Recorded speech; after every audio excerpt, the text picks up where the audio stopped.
Bonjour Gaëlle Paty. Bonjour. Merci beaucoup d'avoir accepté notre invitation. Vous êtes la sœur de Samuel Paty et vous publiez ce livre. Samuel Paty, un procès pour l'avenir, c'est coécrit avec Valérie Higounet. C'est disponible aux éditions Flammarion. Gaëlle Paty, il y a 5 ans, le 16 octobre 2020, votre frère Samuel était assassiné, victime du terrorisme islamiste pour avoir montré en classe des caricatures. 5 ans après ce jour, quel est ce matin votre sentiment ? Le sentiment que les choses ont quand même avancé. C'est-à-dire qu'on a eu déjà 2 procès qui se sont déroulés. Le procès des collégiens qui ont désigné ou qui ont été à l'origine du mensonge.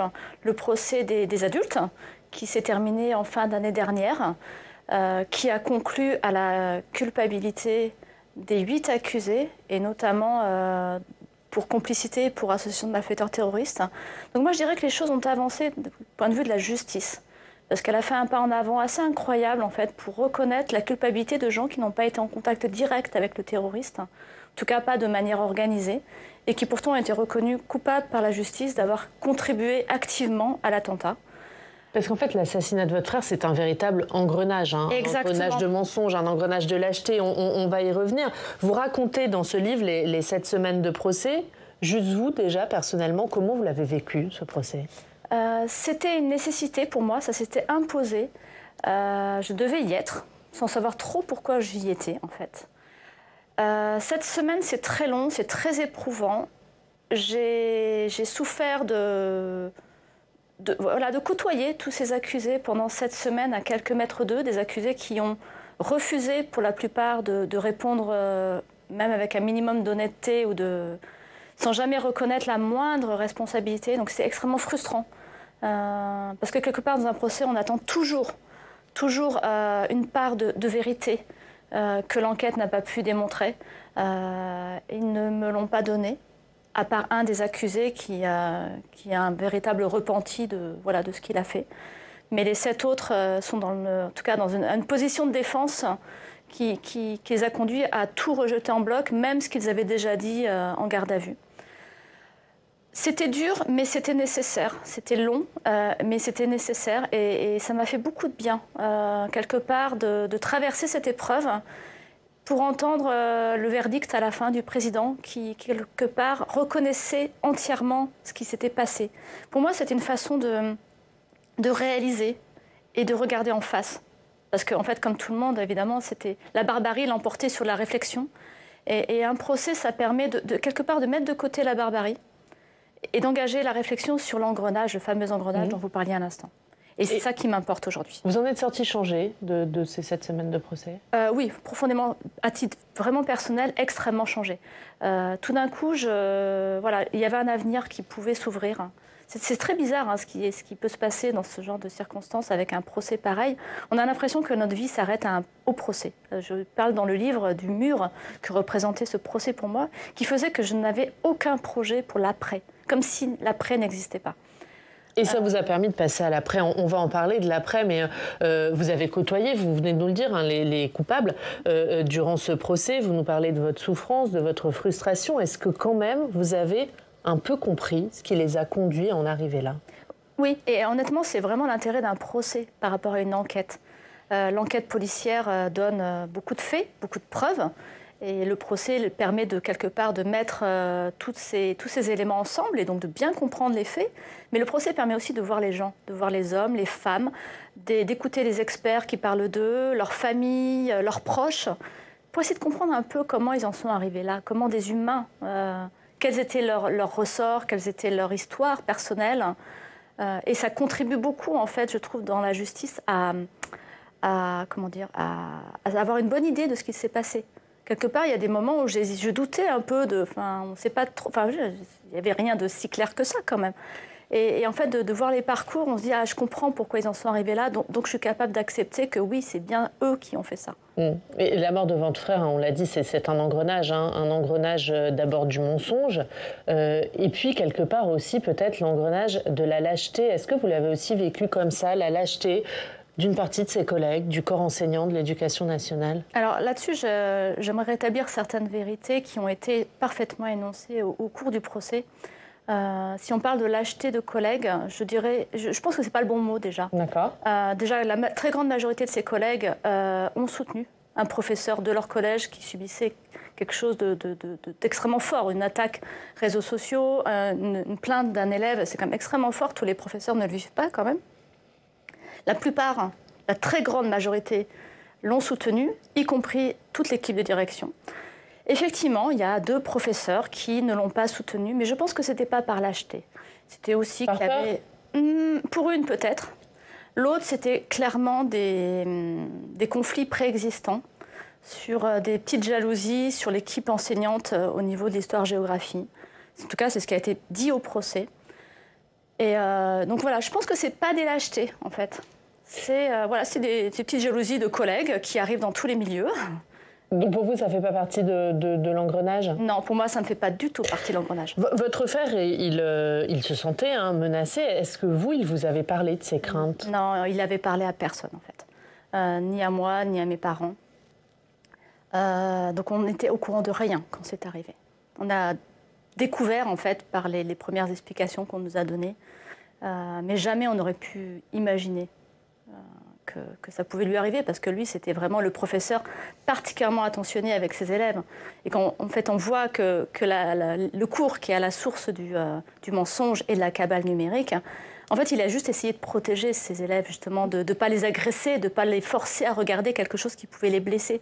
C'était un professeur qui faisait vraiment attention à ne pas blesser, à ne pas choquer, qui avait beaucoup d'empathie pour ses élèves. Il avait beaucoup d'ambition pour eux. Mais en même temps, il voulait pas. Il se mettait à leur hauteur au niveau de leurs besoins, et jamais il aurait été dans une logique de les choquer ou de les heurter.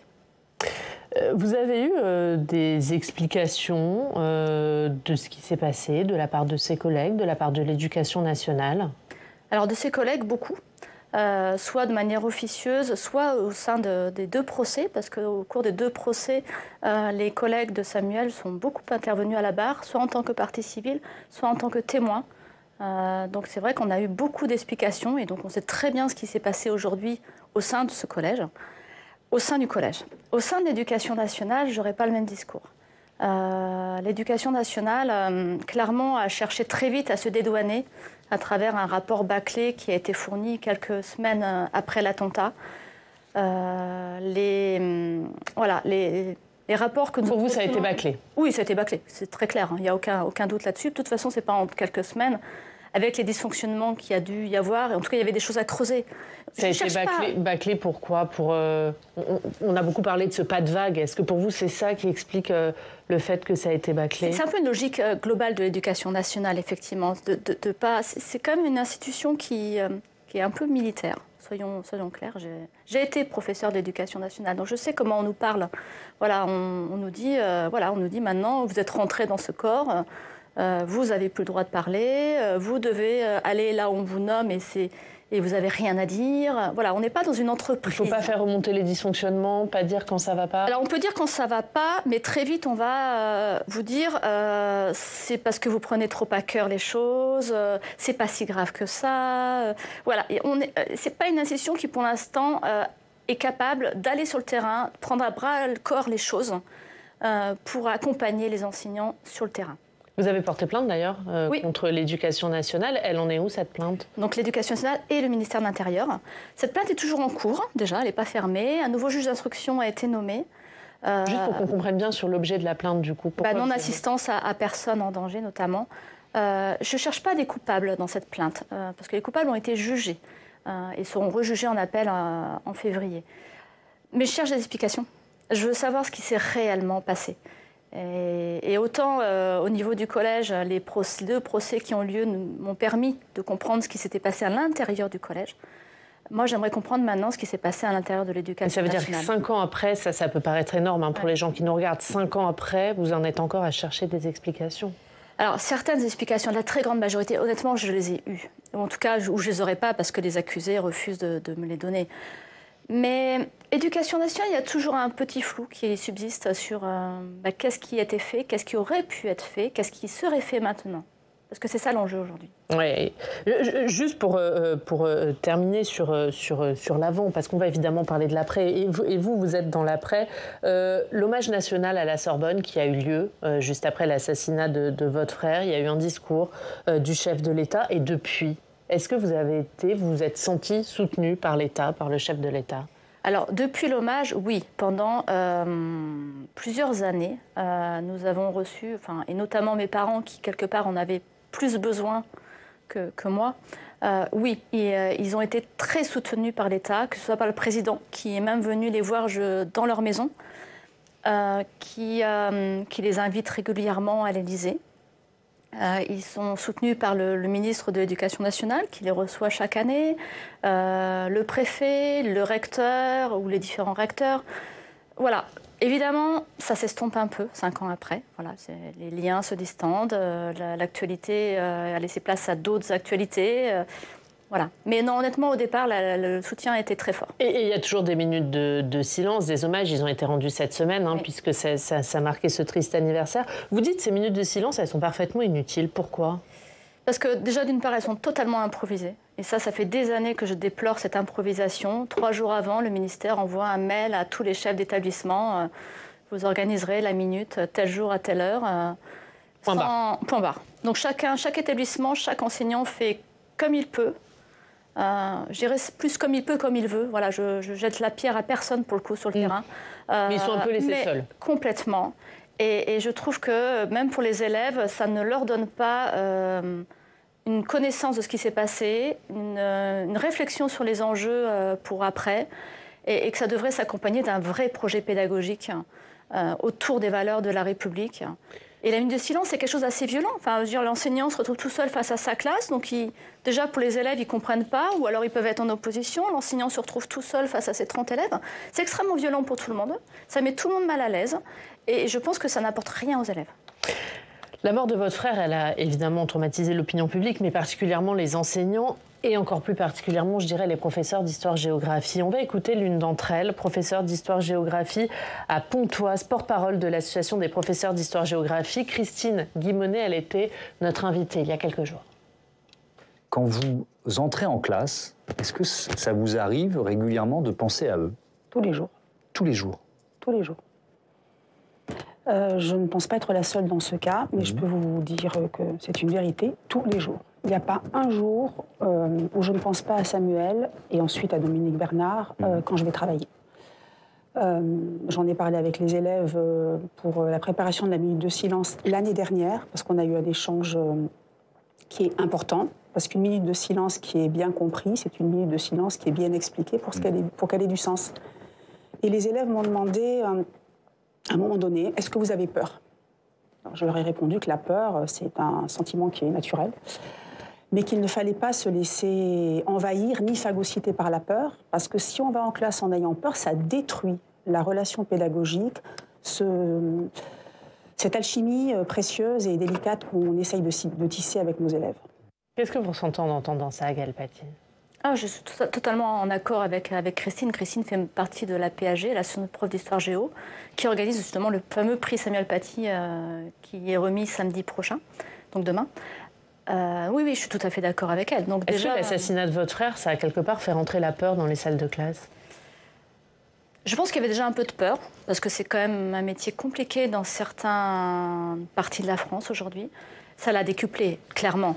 Mais la peur, comme dit Christine, il ne faut pas que ça devienne un sentiment normal. Il faut qu'on en fasse quelque chose de cette peur. Parce que la peur peut être un moteur d'action. Et c'est un peu mon discours, en fait. C'est de dire que c'est normal d'avoir peur.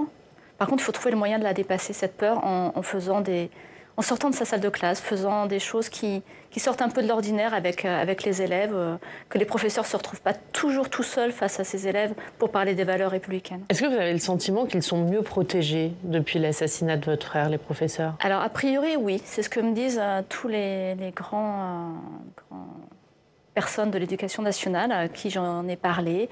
Ils me disent que la protection fonctionnelle est d'office mise en place en cas de menace.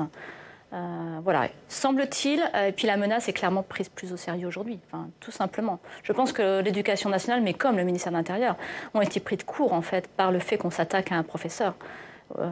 Et quelque part, ça a été quand même un déclencheur pour qu'ensuite on prenne beaucoup plus au sérieux ces menaces. Il y a la question des professeurs, il y a la question des élèves et puis aussi il y a la question des parents. Dans un rapport rendu par le Sénat il y a quelques mois, le Sénat suggérait aussi de faire signer chaque année aux parents d'élèves une charte des parents dans laquelle serait rappelé le fait que l'enseignement ne se conteste pas. Ça serait une réponse pour vous ? Ça peut être un début de réponse, mais honnêtement, signer des chartes, je veux dire, tous les élèves et les familles signent la charte de la laïcité en début d'année, depuis la maternelle jusqu'au bac. Je ne suis pas sûre que ça aide concrètement les choses sur le terrain. Je pense qu'il faudrait dépasser ces formulaires et quelque part trouver le moyen de faire adhérer. Honnêtement, je n'ai pas de solution miracle, je ne suis pas de porte-parole de quoi que ce soit. Mais je pense que les solutions simplistes comme faire des chartes, ça ne marchera jamais. Ça ne marche pas forcément. Est-ce que la laïcité aujourd'hui, elle est en danger dans notre pays ? Moi, je pense qu'elle est d'abord en danger parce qu'on ne la comprend plus et qu'on ne met plus de nuances derrière ce mot. Enfin, c'est comme beaucoup de mots aujourd'hui. C'est compliqué de parler, je trouve. Moi qui étais auparavant très attachée au sens des mots, moi, je trouve qu'on peut faire dire tout et n'importe quoi aux mots aujourd'hui. Donc, c'est pour ça que je ne vais pas répondre directement à votre question, parce qu'en fait, elle va être mal interprétée, ma réponse, puisqu'on ne mettra pas les mêmes choses derrière. Mais effectivement, le vivre ensemble, quelle que soit sa religion ou l'absence de religion, est un vrai sujet aujourd'hui en France. Et pourtant, c'est une tellement belle idée au départ pour faire vivre nos valeurs de liberté, égalité, fraternité.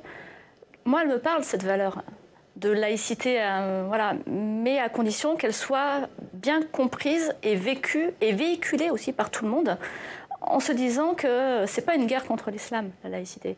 C'est vraiment l'idée que, en fait, on est tous égaux, quelle que soit notre religion ou notre absence de religion. Dans votre livre, vous écrivez « La liberté de s'exprimer est aujourd'hui plus que menacée ». Oui. C'est difficile comme phrase. Oui, c'est vrai, mais elle est menacée par tout le monde, et je dirais par les islamistes, effectivement, mais pas que. Aujourd'hui, vous voyez bien dans tous les médias, moi je ne suis pas une spécialiste des médias, mais je vois bien que c'est compliqué de parler. On est vite agressé pour un mot, pour un autre, sans qu'on cherche à comprendre, en fait. Il n'y a plus de nuances, il n'y a plus de débat, il n'y a plus de réflexion. Et c'est vrai à l'école, mais c'est vrai dans toute la société aujourd'hui. Vous avez intitulé ce livre « Un procès pour l'avenir ». Est-ce que vous souhaitez que ce livre... Alors, ce livre, c'est de l'écrit et c'est aussi des dessins, oui. Je le précise. Est-ce que vous souhaitez qu'il devienne un manuel scolaire ? Alors, un manuel, pas en tant que tel, mais qui serve de support, en fait, de support pédagogique pour les enseignants. Parce que ça a déjà commencé, justement, on parlait de l'APHG tout à l'heure avec Christine. Il y a une autre professeure de l'APHG, Marie Cuiraud, qui a déjà, pour la minute de silence de mardi dernier, préparé des premiers supports pédagogiques qui s'appuient à la fois sur Crayon Noir, donc le précédent ouvrage de Valérie Gounet et Guy Le Bénéret, qui retraçait toute la cabale numérique autour du collège, et des extraits de ce nouveau livre pour engager une réflexion avec les élèves, parce que c'est toujours ça qu'il faut faire. Il ne faut jamais y arriver en disant voilà, c'est ça, un point, c'est tout. Non, on apprend à réfléchir en cours de MC. Et cette minute de silence, elle doit permettre la réflexion et le débat. Et elle a déjà préparé des supports, qui sont des premiers supports mis à disposition de tous les professeurs d'histoire géo de France, déjà, depuis mardi dernier. Donc oui, il faut que ce soit un document qui permette d'engager le débat. Et c'est aussi pour ça qu'on a souhaité qu'il y ait des dessins. Parce que l'expérience de Valérie et Guy avec Crayon Noir, c'est que quand ils vont dans les salles de classe, ils commencent par le dessin avec les élèves. C'est quand même beaucoup plus facile d'engager les élèves lorsqu'il y a un support dessin ou vidéo, mais là c'est le dessin, et ça marche. Vous nous avez parlé du prix Samuel Paty. Comment aujourd'hui vous entretenez la mémoire de votre frère ? Alors pour l'instant, effectivement, je suis essentiellement engagée dans le prix Samuel Paty, qui est monté par l'Association des profs d'histoire géo depuis déjà 4 ans maintenant. Très vite, ils ont monté ce prix pour que vive l'esprit de Samuel, au-delà de sa mémoire, mais aussi son esprit de professeur. Et notamment la liberté d'expression. Oui, alors ce prix, il ne concerne pas que la laïcité, il concerne toutes les valeurs de la République en lien avec les programmes de MC. Il est du CM1 jusqu'au bac. Il récompense 9 classes chaque année. Et ce qui est incroyable, c'est qu'on trouve des professeurs qui engagent leur classe, qui font des projets interdisciplinaires avec des médias, vidéo, audio, des jeux de société. Enfin, c'est très vivant comme prix, c'est très gai. Et c'est le meilleur hommage qu'on peut rendre à Samuel. Merci Gaëlle Paty. Merci infiniment d'avoir été notre invitée. Je rappelle le titre de votre livre, Samuel Paty, Un procès pour l'avenir, coécrit avec Valérie Higounet, Les dessins de Guy Le Bénéret, et c'est chez Flammarion. Merci beaucoup d'avoir été avec nous.